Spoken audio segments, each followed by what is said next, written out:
মাঠের চারপাশ দিয়ে দড়ি দিয়ে ঘিরে দিয়েছেন, খেলোয়াড়দের জন্য বসার সুন্দর ব্যবস্থা করেছেন, ভক্তদের জন্য সুন্দর ব্যবস্থা করছেন এবং আমাদের সুন্দর ব্যবস্থা করেছেন।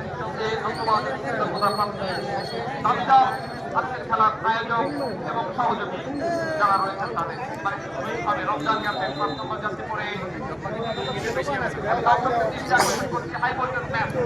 আপনারা ঠান্ডাভাবে খেলা দেখবেন। আপনারা বিগত ম্যাচগুলোতে যেভাবে আমাদেরকে সহযোগিতা করেছেন সেভাবেই আমাদেরকে সহযোগিতা করবেন এবং আমরা জানি যে আমাদের কমিটি বক্সে আমাদের বাগেরহাট জেলা সহ আমাদের বড় বড় অভিযোগ রয়েছেন এবং মহলা থানা থেকেও কিন্তু পুলিশ প্রশাসনের লোক রয়েছে। যে কারণে আমরা যদি কেউ বিশৃঙ্খলা করার চেষ্টা করি আপনারা কিন্তু সঙ্গে সঙ্গে আইনের আওতায় চলে আসবেন।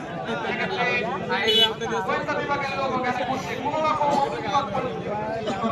সুযোগ আপনাদের নেই। সে কারণে আমি দাবি করবো সুন্দর আয়োজন, প্রচুর দর্শক একটু কষ্ট হলেও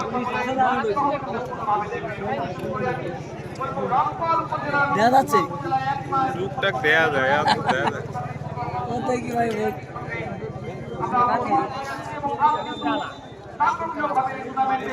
রংপাল এবং